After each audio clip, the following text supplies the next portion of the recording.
안녕하세요. 서울대 선정인문고전 60선 중 하나인 플라톤의 국가에 대해 쉽고 짧게 요약해 드리겠습니다. 플라톤의 국가는 정의의 본질, 이상적인 사회, 인간의 영혼을 탐구하는 철학적 작품입니다.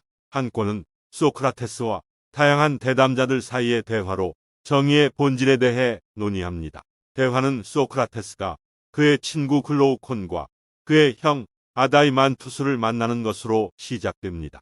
정의란 무엇인가에 대한 고민을 하던 소크라테스는 동료들에게 그 문제에 대한 의견을 묻는다.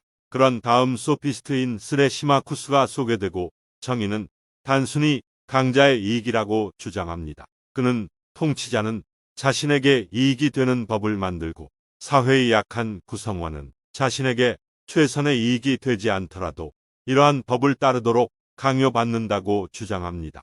소크라테스는 통치자가 실수를 저지르고 그들의 최선의 이익이 아닌 법을 제정할 수 있으며 따라서 정의는 단순히 강자의 이익보다 더 복잡하다고 주장함으로써 트라시마코스의 주장에 도전합니다. 그런 다음 대화는 개인의 정의의 본질에 대한 토론으로 바뀝니다. 소크라테스는 정의가 사회 전체에 이익이 되는 것과 마찬가지로 개인에게도 이익이 되는 미덕이라고 주장합니다. 그는 정의란 각 부분이 다른 부분을 방해하지 않고 적절한 기능을 수행하는 영혼의 조화와 같다고 제안합니다. 그런 다음 글로우콘은 소크라테스에게 도전하여 사람들이 처벌을 두려워하기 때문에 하는 것이 아니라 정의가 본질적으로 가치가 있음을 증명하도록 합니다. 소크라테스는 정의로운 사람이 정의롭지 못한 사람보다 더 행복하며 따라서 정의는 그 자체로 가치가 있다고 주장하며 응답합니다. 대화는 정의로운 사회가 존재하기 위해 필요한 것이 무엇인지 결정하기 위해 정의의 본질에 대한 조사를 계속해야 한다고 제안하는 소크라테스로 끝납니다. 그는 정의로운 사회를 만드는 최선의 방법을 결정하기 위해 사회 구조뿐만 아니라 영혼을 더 자세히 조사해야 한다고 제안합니다. 전반적으로 플라톤의 국가 한 권은 정의가 무엇인지에 대한 질문을 소개하고 문제에 대한 다양한 관점을 제시함으로써 나머지 작업의 무대를 설정합니다. 또한 정의가 본질적으로 가치 있다는 생각을 소개하고 나머지 작업에서 뒤따를 영혼과 이상 사회의 본질에 대한 조사의 무대를 설정합니다. 플라톤의 국가 두 권에서 소크라테스와 그의 동료들은 정의와 이상 사회에 대한 논의를 계속합니다. 그들은 정의가 불의보다 더 유익한지에 대한 질문을 검토하는 것으로 시작합니다. 글로우콘과 아다이만투스는 사람들이 단지 처벌을 두려워하거나 좋은 평판을 원하기 때문에 정당하게 행동하며 실제로는 불의가 정의보다 더 유익하다고 주장합니다. 소크라테스는 정의는 본질적으로 가치가 있으며 사람들은 그 결과가 아니라 그 자체가 좋기 때문에 정의롭게 행동한다고 주장함으로써 응답합니다. 이 점을 설명하기 위해 소크라테스는 사람들이 특정 작업을 전문으로 하는 분업이 있는 가상의 도시를 설명하는 것으로 시작합니다. 그는 그러한 도시에서 정의는 각 사람이 할당된 작업을 수행하고 다른 사람의 작업을 방해하지 않도록 요구한다고 주장합니다. 그는 이것을 각 부분이 특정한 기능을 갖고 다른 부분과 조화롭게 작동하는 인체에 비유합니다. 그런 다음 소크라테스는 도시의 통치자이자 보호자가 되도록 특별히 훈련받은 사람들의 그룹인 가디언 클래스라는 개념을 소개합니다. 그는 이 계층을 어릴 때부터 신중하게 선택하고 훈련해야 하며 무엇보다도 도시와 그 사람들을 사랑하도록 가르쳐야 한다고 주장한다. 그런 다음 그룹은 소크라테스가 수학, 음악 및 신체 훈련에 중점을 두어야 한다고 주장하는 보호자 클래스의 교육에 대해 논의합니다. 또한 무엇보다 진리와 지혜를 중시하고 물질적 욕망의 영향을 받지 않도록 교육해야 한다고 주장한다. 토론이 계속되면서 소크라테스는 고상한 거짓말 또는 사회적 조화와 통합을 촉진하기 위해 고안된 신화라는 개념을 도입합니다. 그는 이러한 거짓말이 사람들에게 정의의 중요성과 사회에서 각 개인의 역할에 대해 가르치는 데 사용될 수 있다고 주장합니다. 전반적으로 플라톤의 국가 두 권은 정의와 이상 사회에 대한 논의를 이어가며 정의로운 사회를 만들기 위한 교육의 중요성과 전문 후견인 계급의 개념을 소개합니다. 또한 사회적 조화와 단결을 촉진하는 수단으로 고귀한 거짓말이라는 개념을 소개합니다. 플라톤의 국가 세 권은 지배계급의 교육과 훈련을 중심으로 이상 사회에 대한 논의를 이어간다. 대화는 소크라테스가 지배계급은 그들의 사회적 지위나 부보다는 타고난 능력과 미덕에 따라 선택되어야 한다고 주장하면서 시작됩니다. 그는 최고의 통치자는 철학과 지혜로 훈련되고 정의의 원칙에 따라 인도되는 사람이라고 제안합니다. 그런 다음 소크라테스는 지배계급이 이러한 미덕을 개발하는 데 필요한 교육과 훈련에 대해 설명합니다. 그는 지배계급이 어릴 때부터 음악과 시를 훈련받아 도덕적 품성을 함양하고 지혜에 대한 사랑으로 영감을 주어야 한다고 제안합니다. 그들은 또한 통치의 요구에 대비할 수 있도록 체조와 신체 운동에 대한 훈련을 받아야 합니다. 지배계급은 나이가 들면서 추론과 논증의 기술인 변증법을 익혀야 한다. 이것은 그들이 현실의 본질을 이해하고 진실과 거짓을 구별할 수 있게 해줄 것입니다. 소크라테스는 이러한 훈련을 통해 지배계급이 지혜와 용기, 절제의 덕목을 개발하고 공정하고 현명하게 통치할 수 있게 될 것이라고 주장한다. 그러나 소크라테스는 이러한 교육과 훈련이 어렵고 상당한 시간과 자원의 투자가 필요함을 인정합니다. 그는 사회의 모든 구성원이 이 교육을 받을 수 있도록 하려면 자녀 양육과 교육을 책임지는 후견인 제도가 지배계급을 뒷받침해야 한다고 제안한다. 소크라테스는 이 후견인 체계를 신중하게 선택하고 훈련해야 하며 정의와 미덕의 원칙에 따라 인도되어야 한다고 제안합니다. 후견인은 타고난 능력과 덕목에 따라 선발되어야 하며 지배계급과 동일한 규율로 훈련되어야 한다고 주장한다. 전반적으로 플라톤의 국가 세 권은 지배계급의 교육과 훈련을 중심으로 이상적인 사회에 대한 논의를 이어가고 있다. 이러한 논의를 통해 플라톤은 지배계급의 도덕적 성품과 지혜 함양의 중요성을 강조하고 이는 엄격한 교육과 훈련 체계를 통해 달성될 수 있다고 주장한다. 그는 또한 이 시스템이 다음 세대 통치자를 양육하고 교육할 책임이 있는 후견인 시스템에 의해 지원되어야 한다고 제안합니다. 플라톤의 국가 네 권은 정의의 본질과 통치자가 공정하게 통치하는 데 필요한 미덕에 초점을 맞추면서 이상적인 사회에 대한 논의를 계속합니다. 소크라테스는 정의의 본질이 개인의 특성인지 사회의 특성인지 묻는 것으로 시작합니다. 그는 정의가 사회의 특성이며 각 개인이 타고난 능력과 미덕에 적합한 기능을 수행할 때 발생한다고 주장합니다. 그런 다음 소크라테스는 영혼이 세 부분으로 구성되어 있다고 제안하는 영혼의 3분법 이론을 제안합니다. 그는 영혼의 합리적인 부분이 다른 두 부분을 지배해야 하며 영혼의 각 부분이 적절한 기능을 수행할 때 정의가 발생한다고 주장합니다. 그런 다음 소크라테스는 이 영혼 이론을 이상적인 사회에 적용하여 각 개인이 타고난 능력과 미덕에 적합한 기능을 수행할 때 사회의 정의가 발생한다고 주장합니다. 그는 사회의 지배자, 조력자, 생산자라는 세 계급이 있다고 주장한다. 통치자는 사회를 다스릴 책임이 있으며 지혜의 덕을 지녀야 한다. 조력자는 사회를 수호할 책임이 있으며 용기의 덕을 지녀야 한다. 생산자는 사회가 기능하는 데 필요한 재화와 용역을 생산할 책임이 있으며 절제의 미덕을 지녀야 합니다. 소크라테스는 각 개인이 타고난 능력과 미덕에 적합한 훈련을 받아야 한다고 주장합니다. 그는 지혜의 덕을 가진 사람은 철학을, 용기의 덕을 가진 사람은 체조를, 절제의 덕을 가진 사람은 농업, 직조 등의 기술을 훈련해야 한다고 제안합니다. 공의. 그런 다음 소크라테스는 통치자는 신중하게 선택되고 훈련되어야 하며 지혜, 용기 및 절제의 미덕을 소유해야 한다고 주장합니다. 그는 그들이 이러한 미덕을 가지고 있는지 확인하기 위해 다양한 상황에서 테스트를 받아야 하며 이러한 테스트에 실패한 사람들은 지배 계급에서 제거되어야 한다고 제안합니다. 전반적으로 플라톤의 국가 내권은 정의의 본질과 통치자가 공정하게 통치하는 데 필요한 미덕에 초점을 맞추고 있습니다. 영혼의 3분법 이론과 각 개인이 타고난 능력과 미덕에 맞는 기능을 수행한다는 생각을 통해 플라톤은 각 개인이 적절한 기능을 수행할 때 사회의 정의가 발생한다고 주장합니다. 그는 또한 지혜, 용기, 절제의 미덕을 소유하기 위해 통치자를 신중하게 선택하고 훈련하는 것의 중요성을 강조합니다.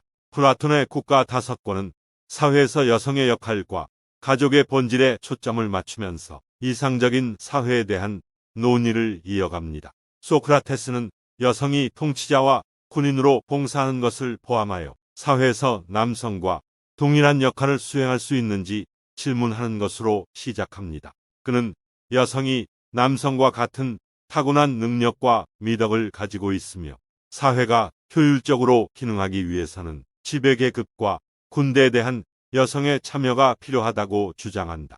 소크라테스는 여성이 지혜, 용기, 절제의 미덕을 개발하기 위해서는 남성과 동일한 교육과 훈련을 받아야 한다고 제안합니다. 그는 여성이 체조, 음악, 철학을 포함하여 남성과 동일한 분야에서 훈련을 받아야 하며 이러한 미덕을 가지고 있는지 여부를 판단하기 위해 남성과 동일한 방식으로 테스트를 받아야 한다고 주장합니다. 소크라테스는 또한 이상적인 사회에서 가족의 본질에 대해 논의합니다. 그는 부모가 직접 자녀를 양육하는 전통적인 가족 구조가 지배계급에게 필요한 덕목으로 자녀를 양육하는데 가장 효과적인 방법이 아니라고 주장한다. 대신 그는 지배계급의 자녀들을 일반 가정에서 국가가 양육해야 한다고 제안한다. 소크라테스는 지배계급의 아이들은 태어나자마자 부모에게서 떨어져 보육원에서 길러져야 한다고 제안한다.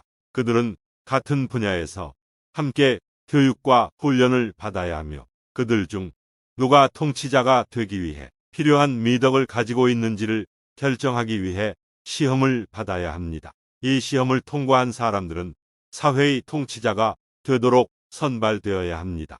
소크라테스는 일반 가정에서 자녀를 양육하는 이 제도가 그들이 지혜, 용기, 절제 미덕으로 양육되도록 보장할 것이며 그들이 사회를 공정하게 통치하는데 더 적합할 것이라고 주장합니다. 전반적으로 플라톤의 국가 5권은 사회에서 여성의 역할과 가족의 본질에 초점을 맞추고 있습니다. 플라톤은 여성의 교육과 훈련, 일반 가정에서의 자녀 양육에 대한 논의를 통해 지배계급이 공정하게 통치하는 데 필요한 미덕을 개발하는 것의 중요성을 강조합니다. 그는 이러한 미덕이 성별에 의해 제한되지 않으며 남성과 여성 모두 이를 소유할 수 있다고 주장합니다. 플라톤의 국가 6권은 철학자의 본성과 이상적인 사회에서의 철학 교육의 중요성에 초점을 맞추고 있습니다. 소크라테스는 사회의 지배계급은 지혜라는 덕목을 가져야 하며 이 덕목은 엄격한 철학 교육을 통해서만 얻을 수 있다고 주장하면서 시작합니다. 그는 철학자는 지혜의 덕을 지닌 사람이며 사회를 정의롭게 다스릴 수 있는 사람은 철학자뿐이라고 주장한다. 그런 다음 소크라테스는 철학자의 본성을 설명합니다. 그는 철학자란 진리와 지식을 사랑하고 세상과 그 기저에 깔린 원리를 이해하려고 끊임없이 노력하는 사람이라고 주장합니다. 철학자의 동기는 물질적 부나 권력이 아니라 세상을 이해하고 고결한 삶을 살고자 하는 욕망이다. 소크라테스는 또한 철학자가 물리적 세계의 기초가 되는 추상적인 원리인 형태를 파악하는 독특한 능력을 가지고 있다고 주장합니다. 철학자는 물리적 세계 너머를 볼 수 있고 형태의 영원하고 변하지 않는 본질을 이해할 수 있습니다. 소크라테스는 철학자는 질문과 토론을 포함하는 철학적 탐구 방법인 변증법을 훈련해야 한다고 제안합니다. 변증법을 통해 철학자는 형상의 진실을 파악하고 세계의 기본 원칙을 이해할 수 있습니다. 소크라테스는 철학자가 반대와 유혹에 맞서 진리와 지식을 추구하는 데 필요한 용기와 절제의 덕목도 지녀야 한다고 주장한다. 마지막으로 소크라테스는 철학자가 물질 세계에 적합하지 않으며 사회로부터 오해와 박해를 받기 쉽다고 제안한다. 그러나 그는 사회가 정당하게 기능하기 위해서는 철학자가 필수적이며 철학자가 간섭 없이 진리와 지식을 추구할 수 있도록 사회가 구조화되어야 한다고 주장한다. 전반적으로 플라톤의 국가 6권은 이상 사회에서 철학 교육의 중요성과 지혜의 덕을 소유하고 영원 불변의 세계 원리를 이해할 수 있는 철학자로서의 본성을 강조하고 있다. 철학자에 대한 설명과 변증법의 중요성을 통해 플라톤은 정의를 추구하는 데 있어 진리와 지식을 추구하는 것이 중요함을 강조한다. 플라톤의 국가 7권은 아마도 이 작업에서 가장 유명하고 도전적인 부분 중 하나일 것입니다. 이 책에서 플라톤은 현실의 본질과 인간 조건에 대한 은유 역할을 하는 유명한 동굴의 비유를 소개합니다. 소크라테스는 어린 시절부터 동굴에 갇힌 한 무리의 사람들을 묘사하는 것으로 시작하여 빈 벽을 마주해야 합니다. 그들 뒤에는 불이 있고 불과 죄수들 사이에는 죄수들 앞에 벽에 그림자를 들이우는 다양한 물건을 들고 앞뒤로 걷는 사람들이 있는 벽이 있습니다. 죄수들은 다른 것을 본 적이 없기 때문에 이러한 그림자를 현실로 착각합니다. 소크라테스는 동굴의 죄수들이 현실의 본질을 모르고 감각에 속는 대부분의 사람들을 대표한다고 제안합니다. 그는 수감자들이 그림자를 실제로 착각하듯이 세상 사람들도 물질을 실제로 착각하고 물리적 세계의 기저에 깔린 참 형상을 모른다고 주장한다. 소크라테스는 철학자는 동굴에서 풀려나 외부 세계를 볼 수 있는 사람과 같다고 제안합니다. 그는 철학자가 물리적 세계 너머를 볼 수 있고 그 기저에 있는 영원하고 변하지 않는 형태를 이해할 수 있다고 주장합니다. 소크라테스는 또한 철학자가 동굴로 돌아가 죄수들이 현실의 진정한 본질을 이해하도록 도울 책임이 있다고 제안합니다. 그는 철학자는 변증법을 사용하여 다른 사람들이 현실의 형태와 본질을 이해하도록 도와야 하며 이것이 진정한 지식과 이해를 달성하는 유일한 방법이라고 주장합니다. 그런 다음 토론은 지식 자체의 본질로 향합니다. 소크라테스는 지식은 감각 지각의 결과가 아니라 형상을 이해하는 데서 나온다고 주장합니다. 그는 지식이 감각적 지각을 통해 도달할 수 있는 참된 믿음과 같지는 않지만 오류와 속임의 대상이 될 수 있다고 제안합니다. 소크라테스는 또한 철학자가 다른 사람들보다 형태를 더 명확하게 볼 수 있으며 이것이 철학자가 진정한 믿음보다 지식을 소유할 수 있는 이유라고 제안합니다. 전반적으로 플라톤의 국가 7권은 현실의 본질과 인간 조건에 대한 강력한 은유를 제시합니다. 동굴의 비유를 통해 플라톤은 대부분의 사람들이 감각에 속고 현실의 본질에 대해 무지하다고 제안합니다. 반면에 철학자는 물리적 세계 너머를 볼 수 있고 그 기저에 있는 영원하고 변하지 않는 형태를 이해할 수 있습니다. 철학자는 변증법을 사용하여 다른 사람들이 형태를 이해하고 진정한 지식과 이해를 얻도록 도울 책임이 있습니다. 플라톤의 국가 8권은 이상적인 사회에 대한 논의를 계속하며 귀족 정치에서 금권 정치로의 사회 퇴보에 초점을 맞추고 있습니다. 소크라테스는 이상적인 사회는 지혜, 용기, 절제의 미덕을 소유한 철학자 왕에 의해 통치되어야 한다고 주장하면서 시작합니다. 그는 이러한 미덕이 정의로운 통치에 필수적이며 철인왕이 이러한 미덕을 소유하기 위해서는 철학 교육을 받아야 한다고 제안합니다. 그러나 소크라테스는 시간이 지남에 따라 사람들이 권력 및 지위에 의해 타락함에 따라 사회가 타락할 수 있다고 지적합니다. 그는 지배계급이 물질적 부와 권력에 더 관심을 갖게 됨에 따라 덕성을 잃기 시작하고 더 압제적이 될 것이라고 제안합니다. 소크라테스는 지배계급의 퇴보가 무엇보다 명예와 군사력을 중시하는 사람들이 지배하는 사회인 금권 정치의 부상으로 이어질 것이라고 제안한다. 그는 개인이 군사적 정복 및 기타 수단을 통해 더 큰 명예와 인정을 얻으려고 하기 때문에 금권주의 사회는 경쟁과 갈등으로 특징지어질 것이라고 주장합니다. 소크라테스는 금권주의 사회가 결국에는 지배계급이 경제적 수단을 통해 자신의 권력과 지위를 유지하려는 부유한 개인들로 구성되는 과두제로 변질될 것이라고 지적합니다. 그는 과두제 사회에서 지배계급은 나머지 사회를 희생시키면서 부와 권력을 축적하는 데 관심을 가질 것이라고 제안합니다. 소크라테스는 과두제 사회가 결국에는 지배계급이 대중으로 대체되는 민주주의로 퇴보할 것이라고 주장한다.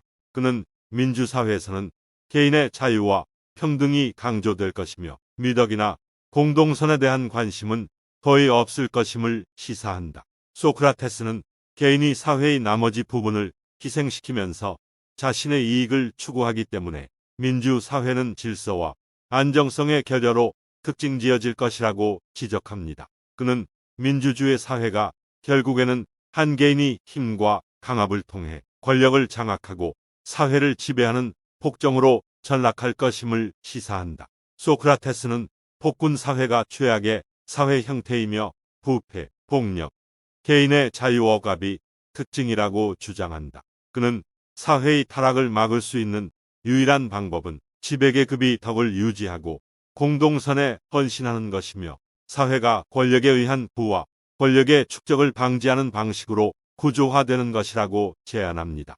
작은 엘리트. 전반적으로 플라톤의 국가 제8권은 사회의 쇠퇴에 대한 이론을 제시하고 있으며 사회의 쇠퇴를 막기 위해서는 선한 통치자를 유지하는 것이 중요함을 강조하고 있다. 이 책은 또한 소수 엘리트에 의한 부와 권력의 축적을 막고 공동선과 개인의 자유를 증진하기 위해 사회 구조를 세심하게 설계해야 한다고 제안한다. 플라톤의 국가 제9권은 폭군적인 개인의 특성에 초점을 맞추면서 사회의 타락이라는 주제를 계속해서 다루고 있습니다. 소크라테스는 포악한 개인이 유덕한 통치자를 양성하지 못한 사회의 산물이라고 주장하면서 시작합니다. 그는 폭군이란 부와 권력과 지위에 의해 타락한 사람이며 강압과 강압을 통해 자신의 지위를 유지하려는 사람이라고 시사한다.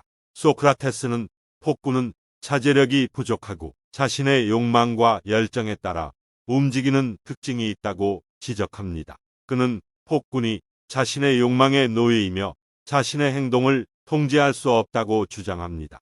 이러한 자제력의 부족은 폭군으로 하여금 잔인함, 폭력, 방탕과 같은 파괴적인 행동을 하게 만듭니다. 소크라테스는 폭군이 신뢰와 충성심의 부족을 특징으로 하며 자신의 길을 가로막는 사람은 누구라도 기꺼이 배신할 것이라고 제안합니다. 그는 폭군이 다른 사람들과 진정한 관계를 형성할 수 없으며 모든 인간관계를 개인적인 이익을 위한 기회로 본다고 주장합니다. 소크라테스는 폭군도 인정과 존경을 받고자 하는 욕구에 의해 움직이며 다른 사람들에게 숭배받기를 원한다고 지적합니다. 그는 폭군이 진정한 감탄과 아첨을 구별할 수 없으며 자신의 목표를 달성하기 위해 필요한 모든 수단을 사용할 용의가 있다고 주장합니다. 소크라테스는 폭군이 그의 부와 권력에도 불구하고 궁극적으로 비참하고 불행한 개인이라고 제안합니다.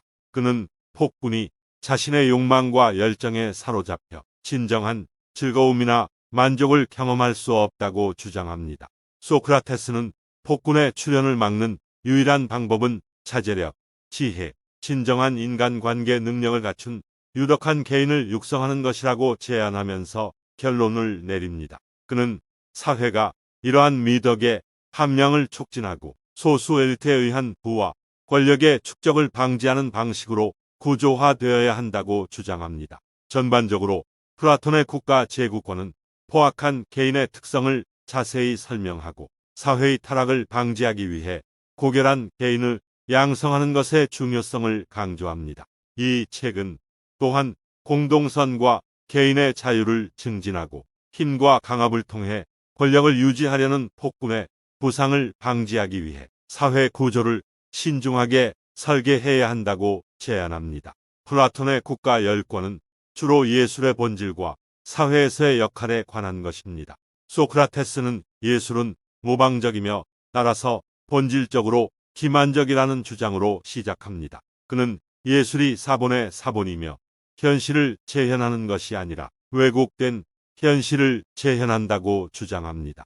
소크라테스는 또한 예술이 사람들의 감정과 신념에 영향을 미치는 힘이 있으며 선과 악을 모두 조장하는 데 사용될 수 있다고 주장합니다. 그는 예술이 용기, 지혜, 정의와 같은 미덕을 촉진하는 데 사용될 수 있지만 탐욕, 질투, 자부심과 같은 악덕을 촉진하는 데 사용될 수도 있다고 제안합니다. 그런 다음 소크라테스는 비극적인 시와 같은 특정 유형의 예술이 개인과 사회에 해로울 수 있다고 주장합니다. 그는 비극 시가 두려움, 분노, 연민과 같은 감정을 불러일으킬 수 있으며 이러한 감정이 해로운 행동으로 이어질 수 있다고 제안합니다. 그는 또한 비극 시가 현실에 대한 왜곡된 시각을 조장하고 개인이 공동선보다는 자신의 욕망과 열정에 집중하도록 부추긴다고 제안합니다. 그런 다음 소크라테스는 영혼이 불멸하고 영원하며 육체 이전과 이후에 존재한다고 주장하면서 영혼의 본질에 관심을 돌립니다. 그는 영혼이 이성적인 부분, 활기찬 부분, 욕구적인 부분의 세 부분으로 나뉜다고 제안합니다.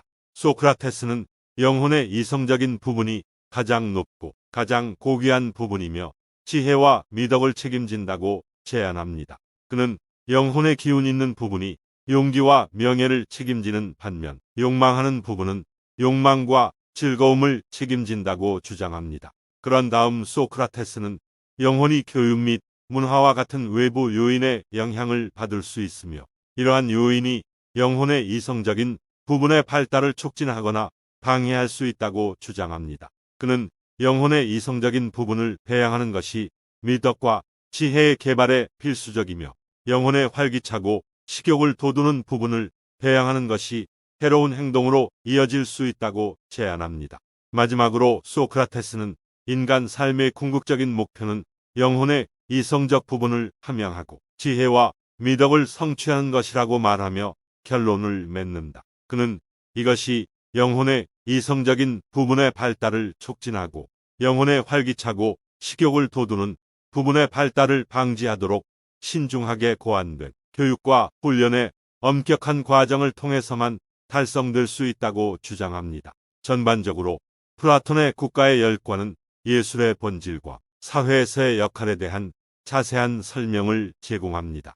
이 책은 영혼의 이성적인 부분을 개발하는 것의 중요성과 영혼의 활기차고 식욕을 돋우는 부분이 지배하도록 허용하는 것의 위험성을 강조합니다. 이 책은 또한 교육과 문화가 영혼의 발전에 필수적인 요소이며 공동선과 개인의 자유를 증진하도록 세심하게 설계되어야 한다고 제안합니다.